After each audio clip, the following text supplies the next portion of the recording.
Assalamualaikum warahmatullahi wabarakatuh. Saya Mira Septiani, mahasiswa profesional Stikus Muhammadiyah Palembang. Di sini saya ingin menjelaskan trauma toraks untuk memenuhi syarat tugas gadar kritis yaitu OSOKA. Di sini pertama kali saya ingin menjelaskan trauma toraks.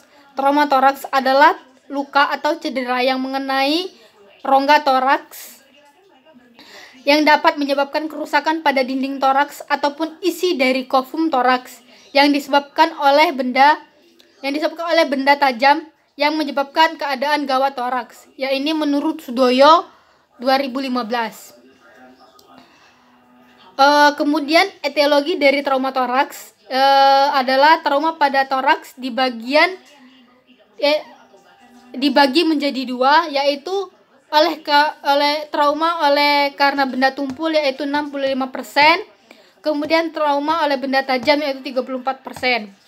Oleh karena itu dipertimbangkan untuk mendapat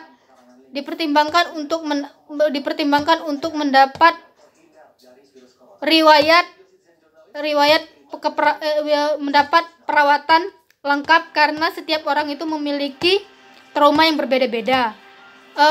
Kemudian di sini saya ingin menjelaskan patofisiologi atau pathway-nya. Yang pertama itu trauma tajam atau trauma tumpul. Kemudian toraks, cedera jaringan lunak atau hilangnya konstitusi struktur. Kemudian pendarahan jaringan. Dari pendarahan jaringan itu bisa terjadi reabsorpsi darah oleh pleura tidak memadai atau tidak optimal. Dari reabsorpsi darah pleura tidak memadai dan tidak optimal itu bisa menjadi hematoraks. Hematoraks itu bisa kemudian merangsang reseptor nyeri pada pleura. Kemudian diskonstitusi jaringan terjadilah nyeri akut.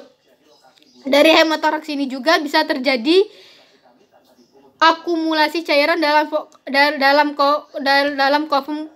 kofum pleura, kemudian pemasangan WSD, toraks bergeser, merangsang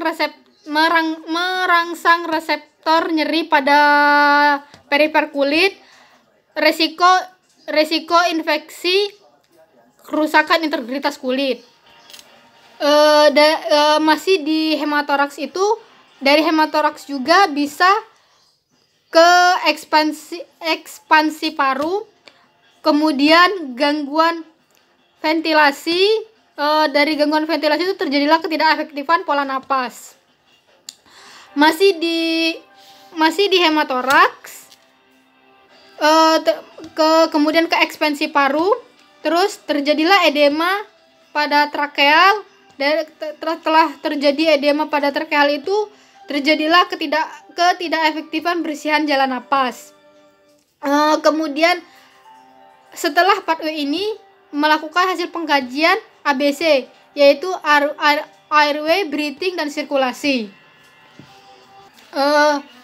Dari hasil pengkajian airway, breathing, dan sirkulasi tadi terdapatlah diagnosa. Diagnosa yang pertama itu ketidakefektifan bersihan jalan napas, kemudian gangguan pola napas. Yang ketiga, gangguan pertukaran gas. Yang keempat, gangguan perfusi jaringan, dan yang kelima itu nyeri akut. Dari 5 diagnosa itu terdapatlah intervensi dan implementasi yang dilakukan tindakan keperawatan. Intervensi yang pertama itu yang ketidakefektifan bersihan jalan napas. Intervensi itu yang pertama pastikan kebutuhan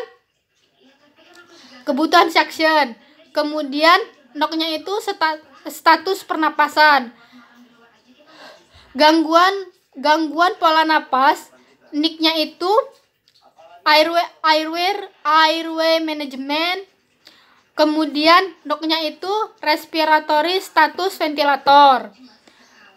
Kemudian gangguan pertukaran gas.